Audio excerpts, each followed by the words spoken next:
Good afternoon and welcome everyone to the fourth meeting on the Senate Select Committee on Health and Wellness for the 36th special session. Madam Secretary, please proceed to call the roll.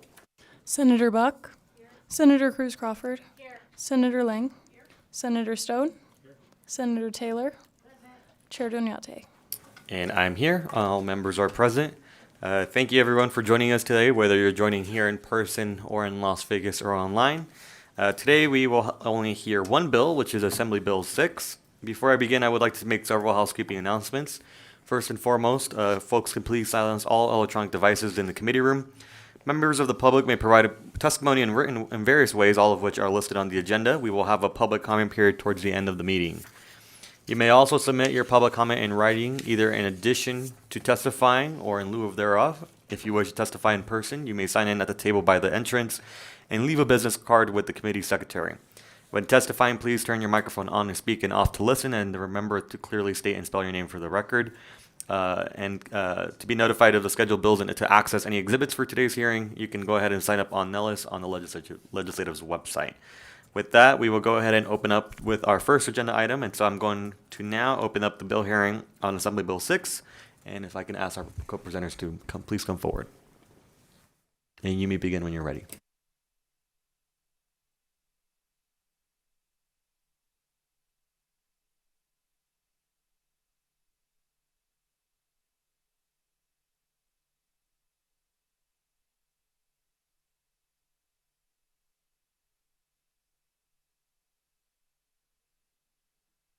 Good afternoon, Chair, Vice Chair, members of the Senate Committee on Health and Wellness.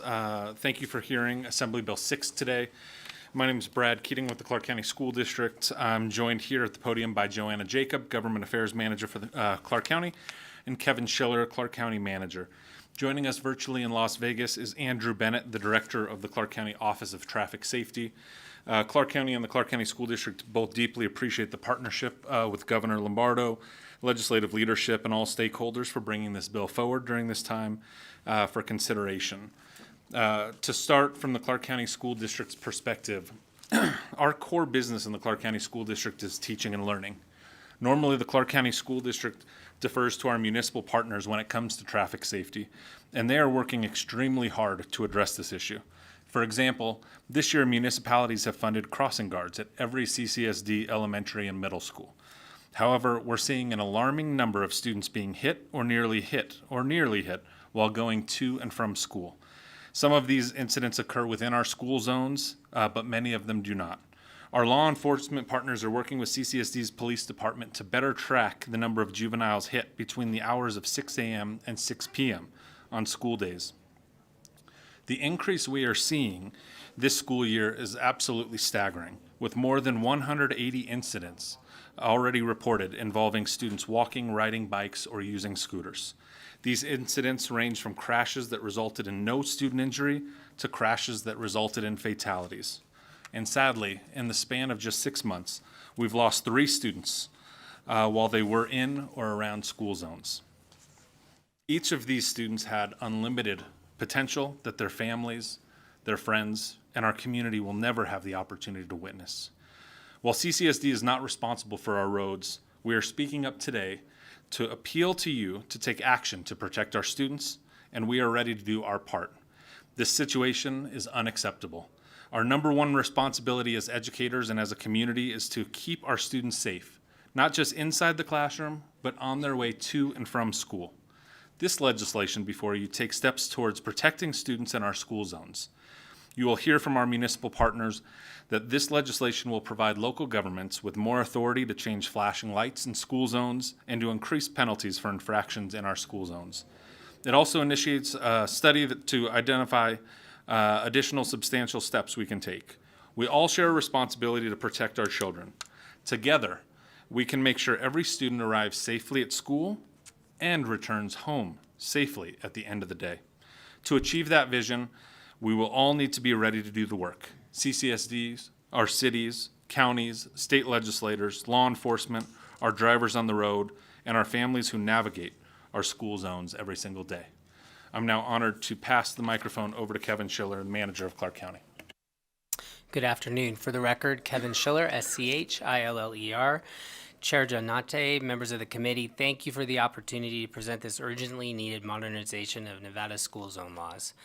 Every school day, children across Nevada walk, bike, ride scooters, or step off buses into environments governed by statutes written decades ago, which no longer align with how schools operate, how families travel, or how our communities are built.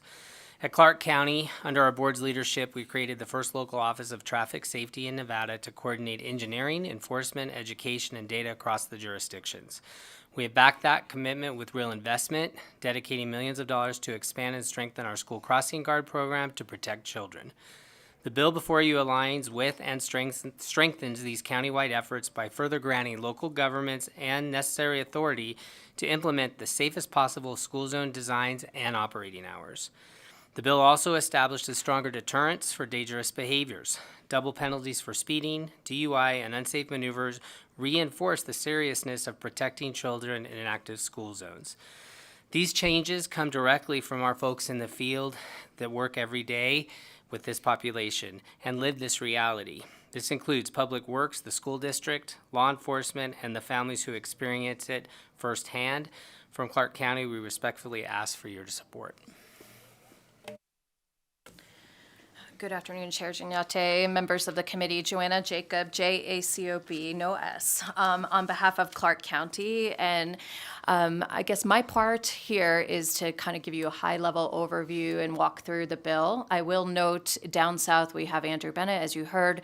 He is our subject matter expert and our director of traffic safety who will help us answer questions that the committee may have. As we navigate through the bill, I have filed as an exhibit, should be on Nellis, and we've made copies for the public here, a crosswalk of the sections of the bill that are being implemented. A lot of the reason why the bill is so long is that we have chosen traffic violations that already exist and have applied the double penalties, as you have heard. And really our intent in drafting this bill was to mirror the provisions that the legislature has already passed and the policies that you have passed on construction work zones and on pedestrian safety zones. And the double penalties that you heard really mirrors that language, and we're asking for equity as it applies to school zones. So walking you through really the two parts that you heard on enhancing local discretion over school zone design and flasher operation. That is located in sections 24 and 25 of the bill. It authorizes local road authorities, to set or to modify school zone boundaries, design, and the hours that they operate. And the intent there is to allow for beyond what is currently allowed, that we are only allowed to operate flashers under state law 30 minutes before school begins operation, 30 minutes after operation. I know we have several educators on this committee that know that the schools in every community throughout Nevada act as the community centers for our neighborhoods, and that there are kids that are present and families present beyond those hours. And so we're asking for the local flexibility to set additional hours and that meet the needs for each particular school or area in our local towns. And also NDOT. I will note that NDOT is a stakeholder on this because, especially in Clark County, the state does still own some of our large arterial roads, and that is why you will see that NDOT is also consulted, and that is existing law. And the intent would be that we would work with the superintendent of the school district and then the local municipality and NDOT, as well as Metro or the local law enforcement agency for the other cities and in designating the school zone.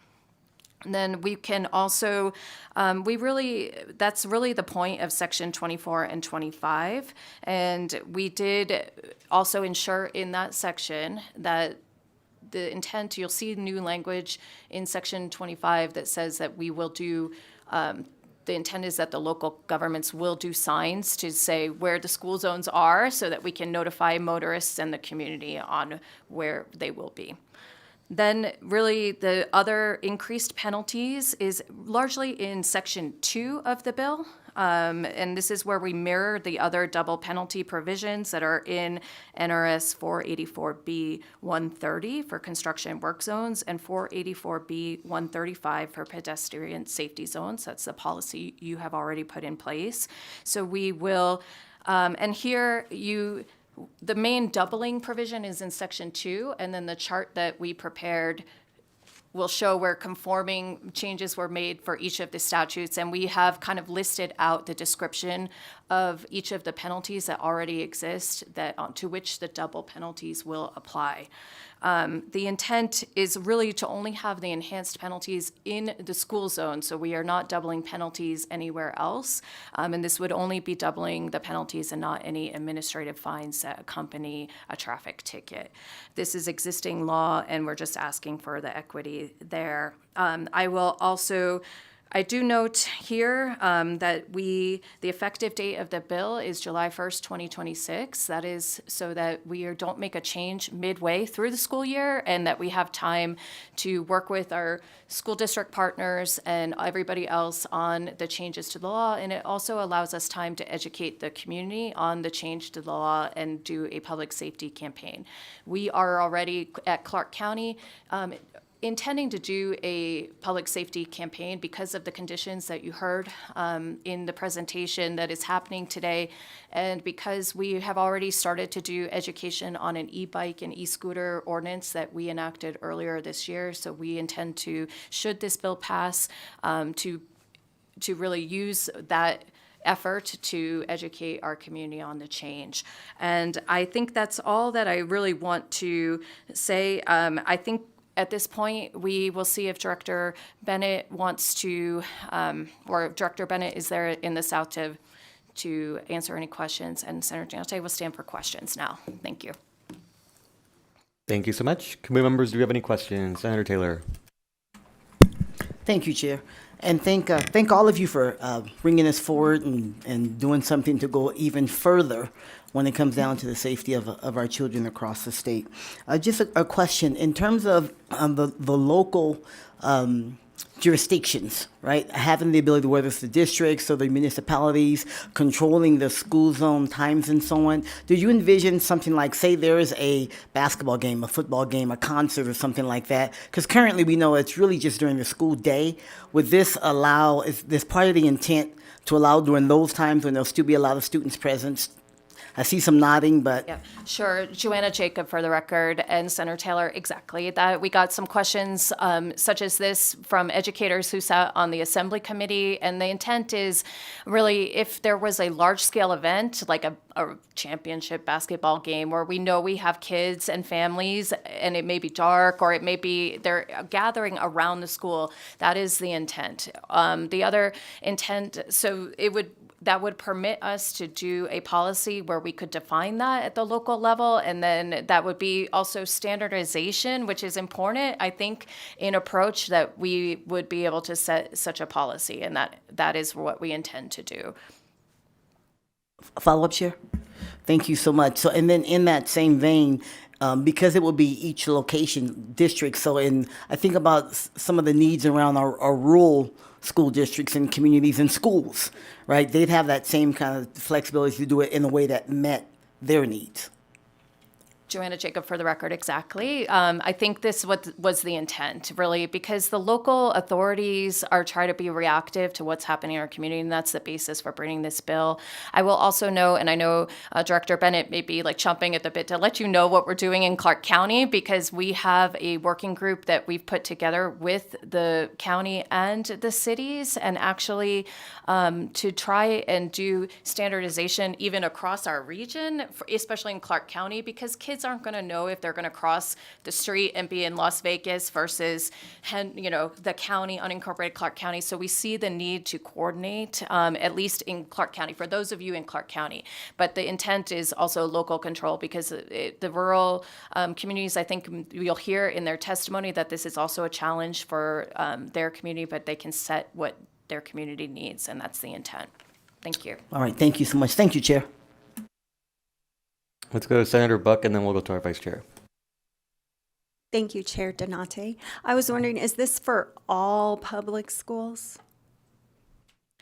Senator Buck, thank you for the question, especially given your background. We got this question, it's for all public schools, so it includes public charter schools as well. And I'll let Mr. Keating confirm, I think, that we got that question in the assembly, so happy to clarify.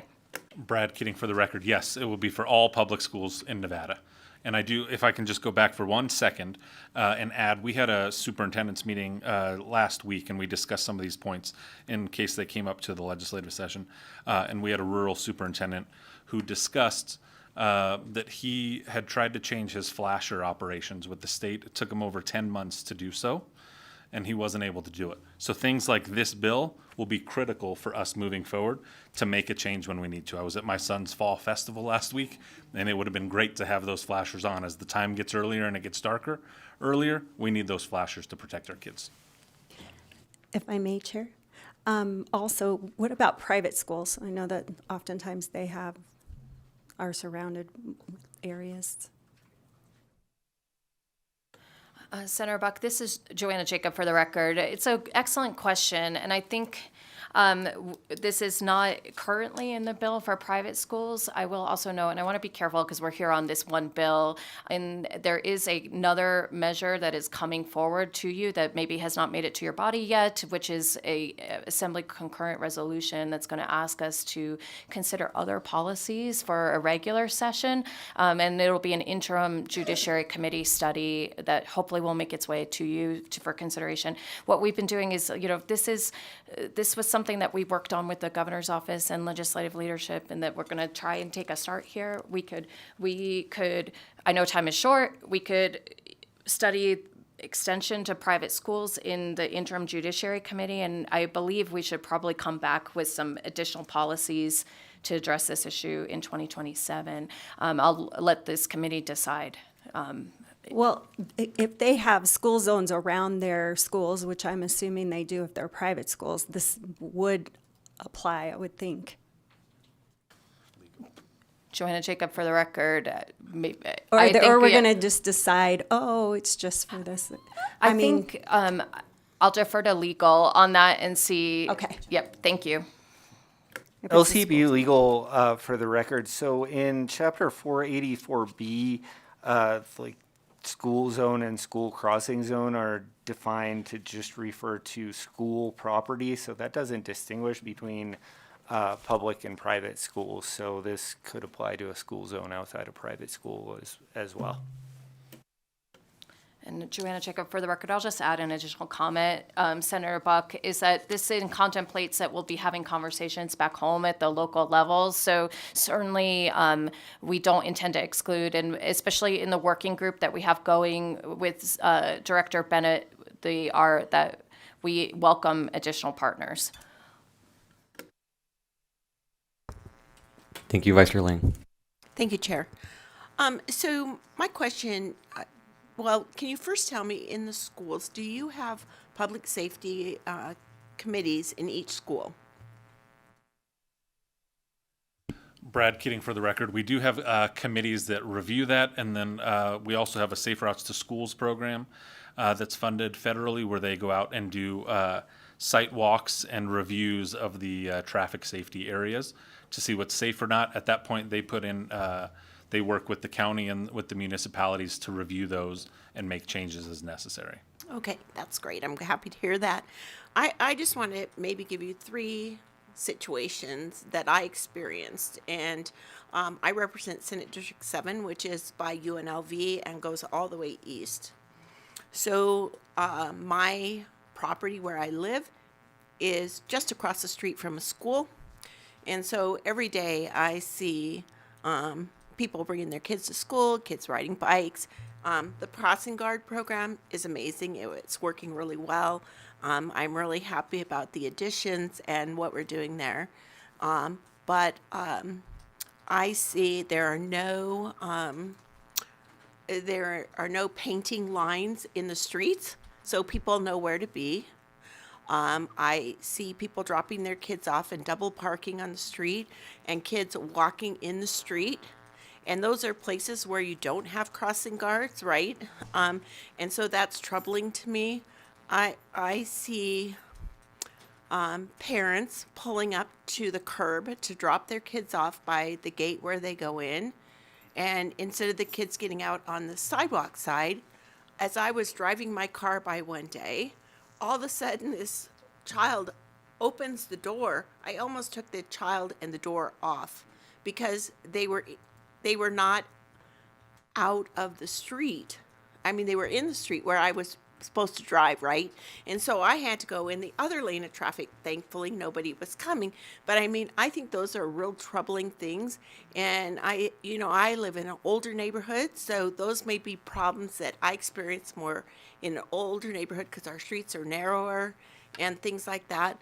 But I would like to see, and I've talked to the county before about the roads in our neighborhoods, like to see the school safety committees look at those kinds of things, because I think they do really great job with the crossing guards and those kinds of things that are prominent. But some of the other kinds of situations that we experience as drivers living in the neighborhoods, and our kids maybe don't go to those schools, is something we should also pay attention to. Joanna Jacob for the record. I just want to give Director Bennett the opportunity to respond to that, because I think he may have some suggestions and on the approach we're doing, and I'll see if he's got comments, Senator Lang, to respond to the conditions you report. Thank you, Joanna. Andrew Bennett for the record, ANDR-EWBENNETT.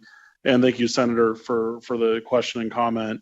We're extremely proud that to take a holistic approach to school traffic safety, the county, in partnership with CCSD and every jurisdiction in Southern Nevada, also including the State Public Charter School Authority, we have one of the most comprehensive committees right now, specifically looking at the concerns that you raised.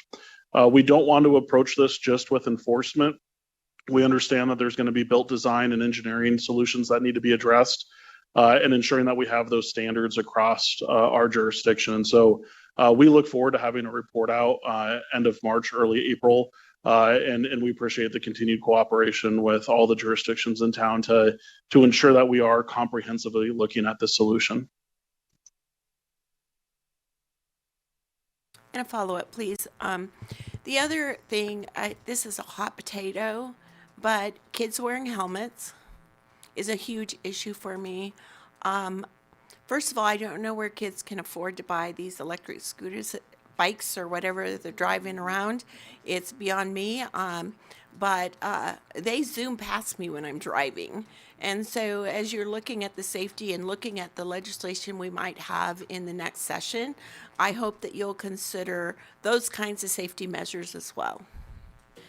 Senator Lang, just a comment, Joanna Jacob, for the record. We do also agree with you. In fact, the e-bike, e-scooter ordinance that we did mandates, at least in unincorporated Clark County, that minors wear helmets while they are operating that. But that's with unincorporated Clark County. I think when we're talking about rules of the road, which might not actually come to this committee very often in health, but rules of the road contemplates standardization. So you may hear it, you may think it's funny coming from a local government that I would say maybe we want a standard policy statewide, but that's one of the things that I think when we're talking about rules of the road, for many of the reasons I've discussed, and that kids don't know the boundaries and we don't, and the parents and et cetera, that's something that we contemplated working into our interim study that we know is coming, and that we can talk about in the 27 session. So thank you for those comments. And the hot potato issue, it certainly is, we agree with that. And I look forward to working with you and the legislators coming back in 27 on this issue. Thank you. Senator Cruz Crawford. Thank you, Chair. First of all, I want to applaud the team for trying to fix some kinks with these issues. I don't know if you know, but one of my students, Christopher Suarez, passed away last month. Sorry, I didn't think I was going to get emotional. And I attended his funeral 2 weeks ago. And I want to just thank you. Thank you all for trying to work on solving this problem, giving local control. because there are many times that I would like to change our times or get some more control. But I did want to explore a solution that worked for our school. We did utilize safe routes to schools last year when we were having a lot of issues with crossing. And as a result, they were really great at coming in and identifying some holes that we have. They trained our parents. They were very proactive with school police coming in and working in a way that was training our families rather than penalizing them. They trained me on how to communicate with my families about laws, and we gave incentives out from our community partnership office for people that were following the rules of the road. We trained students, we trained teachers, we got 2 new crossing guards out of it, and they really have made our school area just a much safer area. That being said, what type of, how can we get that in every school? Do we have the financial support for them to get in there within the state of Nevada? Like, what do you need from us to make that available? Brad Keating, for the record, Clark County School District. I want to start by just saying that we will never forget Mackenzie, Christopher, or Haley, the 3 lives that we've lost in the Clark County School District. And this is why we're here today, is to solve this and make sure it doesn't happen again.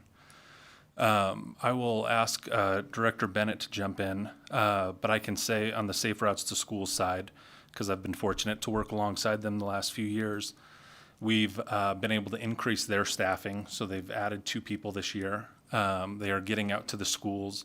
The city of Las Vegas is beginning a program of Safe Routes to Schools so that we could really coordinate and make sure we're at every school, and then creating that better coordination through the committee that Andrew is leading to be able to provide those recommendations from Safe Routes to the municipality partners so that we can really make a determination on what those schools need. Director Bennett, I'll throw it over to you to talk through kind of the Safe Routes to municipality transition or collaboration. Thank you, Brad, and thank you for the question, Senator. Andrew Bennett, for the record, Director of Traffic Safety for Clark County. One of the key components of that working group that we're undertaking is both education and with policy. We want to ensure that we have a comprehensive plan. Currently, each jurisdiction, including the school district, it has a different education approach when it comes to traffic safety. We want to see what we can do to, number 1, expedite, and then number 2, amplify each other's messages. We greatly appreciate CCSD sending out, from what I think is the first time, a comprehensive safety survey that at our request just a few months ago. And then when it comes to policy, the first step of this document is to ensure we have everything documented that we're currently doing so we can understand what's working, what's not, and then understand if there's any gaps in that communication between Safe Routes and the municipalities. How do we expedite that? How do we document it? And then number 3, how do we ensure that change is occurring? And so again, we're in the middle of that process, and we hope to have a better answer here in a few months.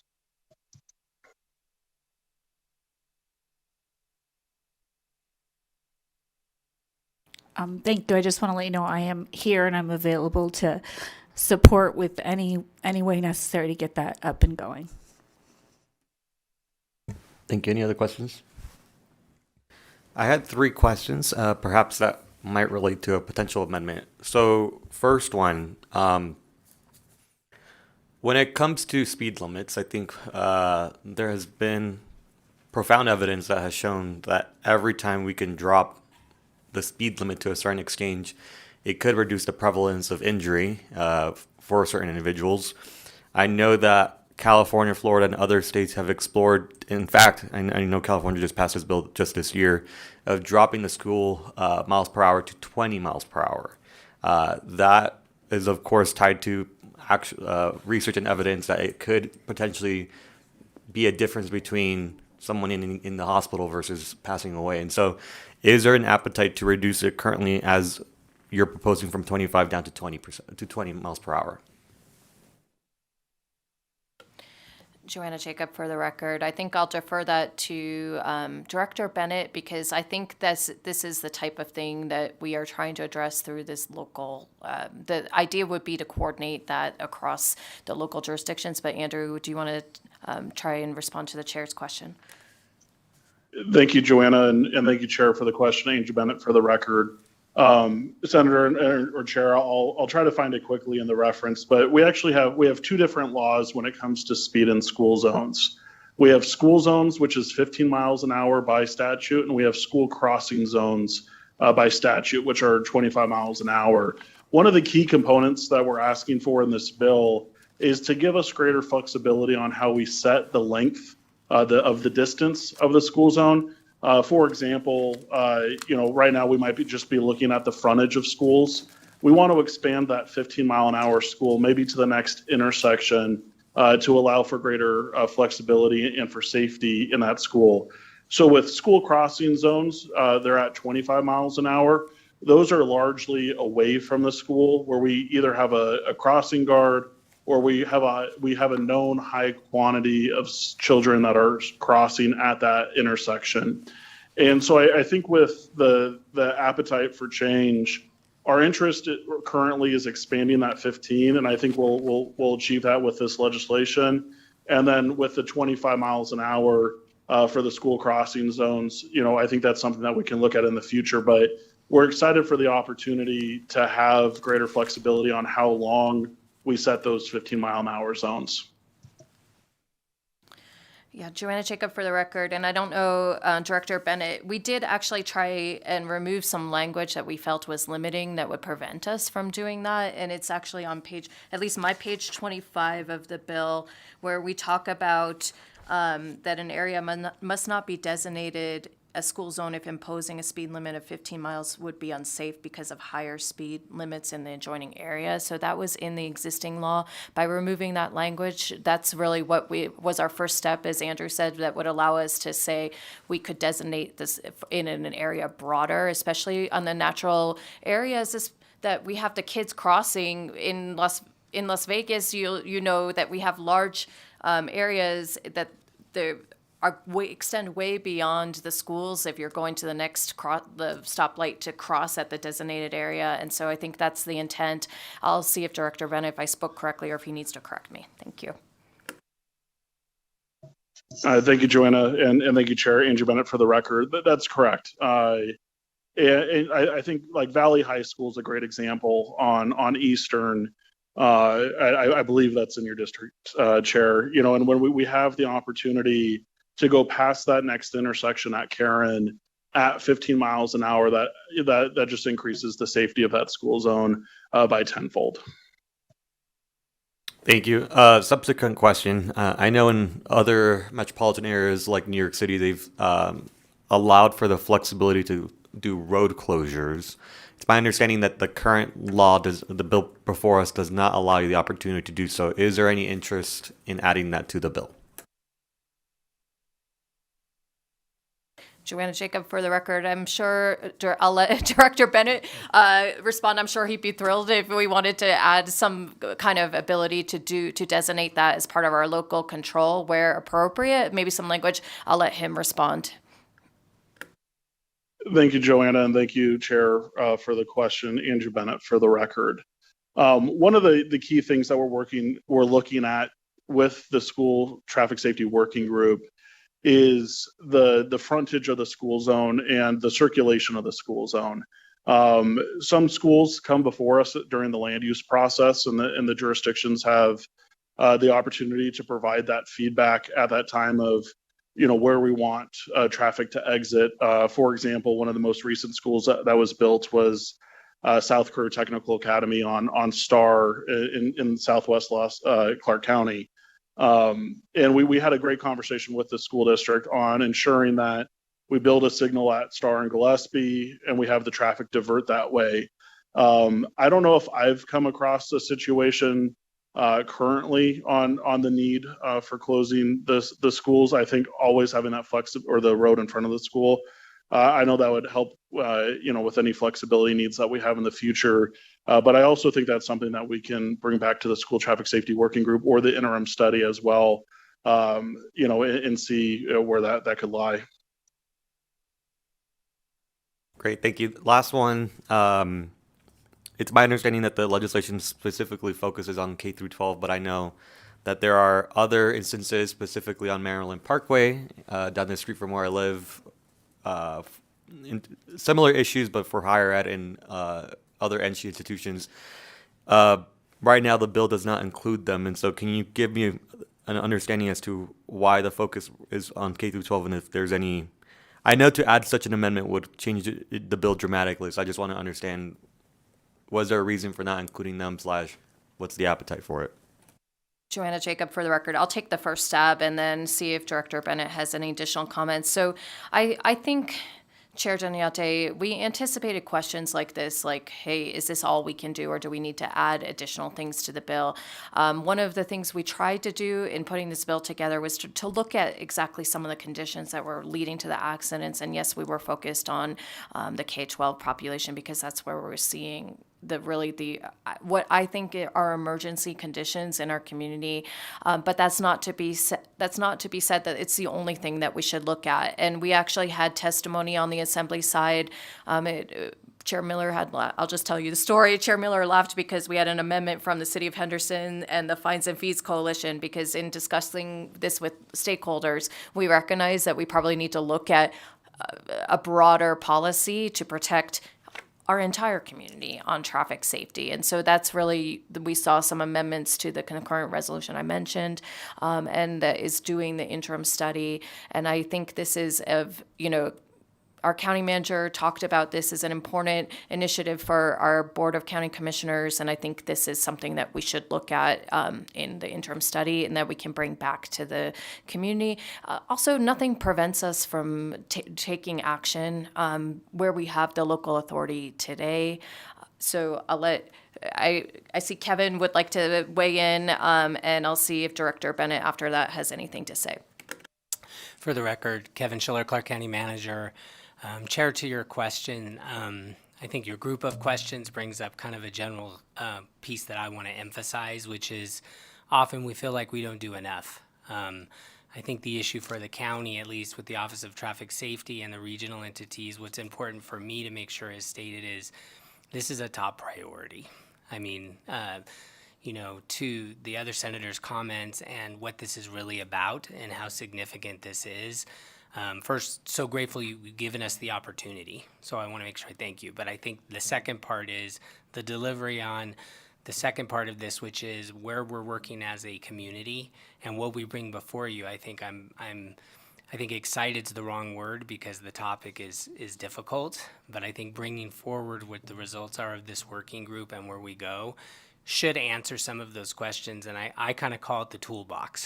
What can we implement in that toolbox for the biggest impact and the biggest effect? And this is about our community and our kids, and I think that is really important for me to emphasize to you because I think your questions really kind of sum it up. Great, thank you so much, Vice Chair. Thank you. I just wanted to add on to the higher ed thing. So Senator Donate's district is on one side of Maryland Parkway. Mine's on the other side of Maryland Parkway. And so that's the way I get to the west side of town, right? And so I'm over there all the time. And what I see, and I know that the university is going to be building their new business building. It's going to be on my side of the district, which is going to increase foot traffic going across the street. Now, I think the changes they're making to Maryland Parkway are going to significantly help that situation. But more concerning to me, actually, is Tropicana and the housing that is on the opposite side of the street of the university. And that street is increasingly, the traffic has increased tenfold in the last few years. And so I think flashing lights would be really good in that area to cause people to slow down. I mean, when you come in there between 4 and 6 o'clock at night on Tropicana, it's backed all the way up to Paradise from Pecos almost, and that and kids are getting out of school, they're going across the street. I mean, there's so much going on, and as that area continues to grow and the university continues to grow, I see it being the added issues. And so I think proactively how we can deal with it now will help us down the line.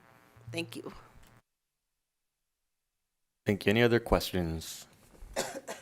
Let's go to testimony. If you would like to provide support testimony, please come forward in Las Vegas and here in Carson City.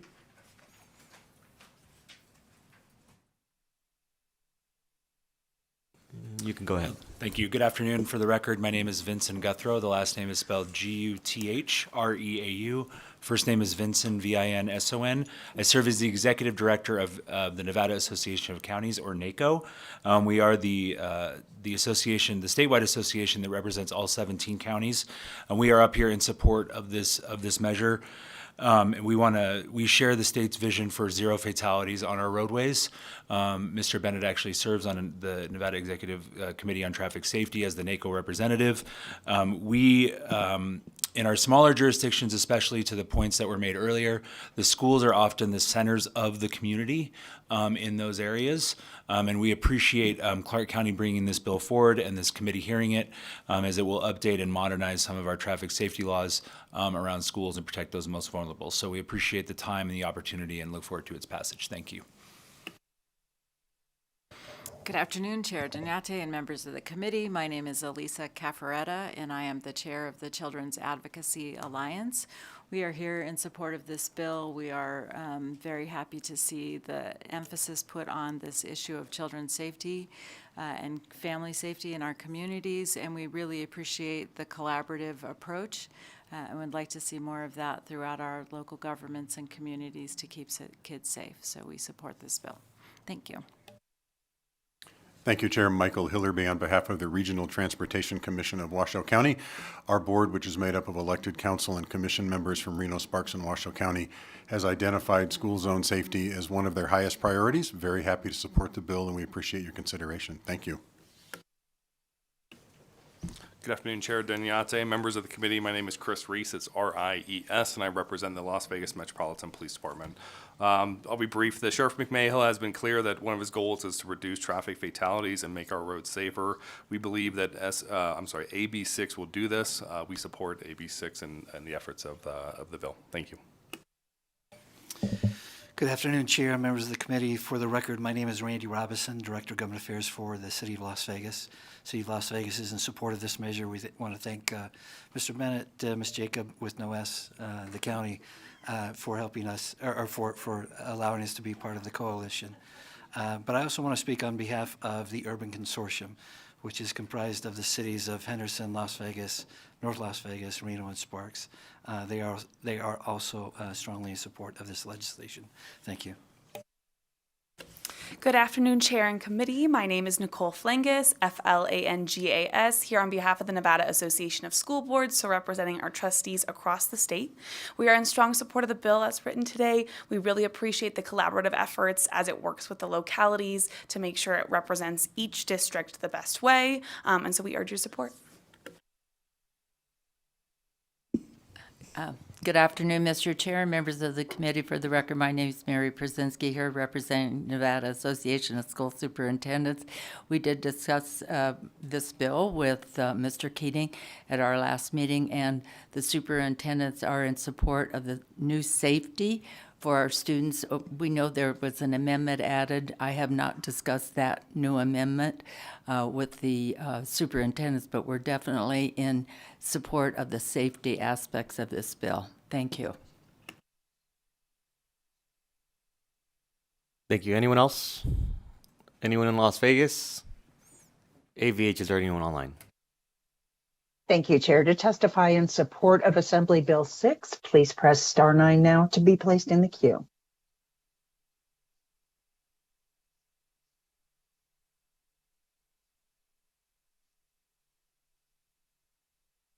Chair, there are no callers in support at this time. Thank you so much. Let's go to opposition testimony. Anyone that would like to testify in opposition? I don't see anyone here or in Las Vegas. AVH, is there anyone online? Thank you, Chair. To testify in opposition of Assembly Bill 6, please press star 9 now to be placed in the queue.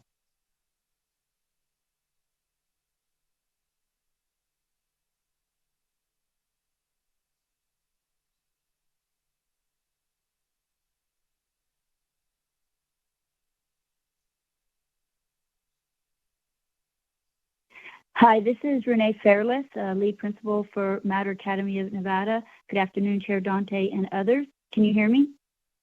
Please proceed. Yes, I want to call in support of AB 6, but I do have a concern that I'd like to put on the record, and that is just making sure that any regulations, any policies that do go forward, that both the county and the city are consistent. I currently have a very small charter school on Las Vegas Boulevard and Pecos. There's not a school crossing. There's not a flasher. There's not even a slow down student sign located anywhere. It's within the county jurisdiction.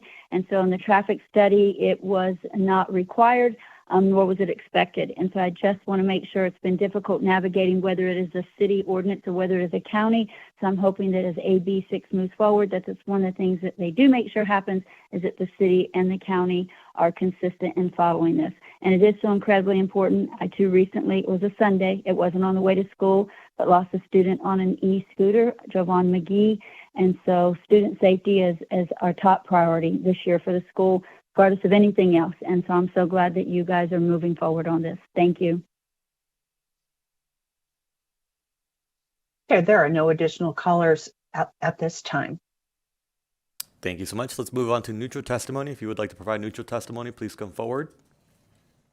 I don't have anyone here or in Las Vegas. AVH, is there anyone online? Chair, we have no additional callers at this time. Thank you so much. Any closing remarks? All right. At this time, I am going to close the hearing on this bill, and we will move on to our last agenda. Oh, hold on. We are...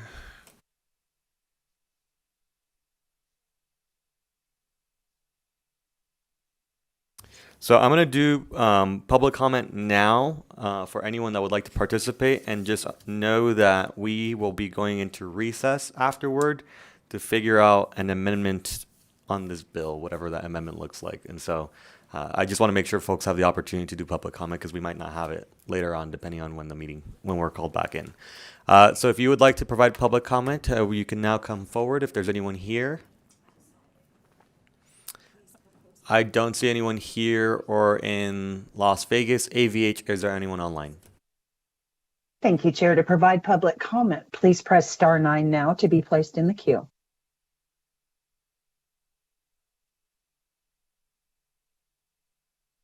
Chair, there are no public comment callers at this time. Thank you so much. I will go ahead and now close public comment, and we will go into recess.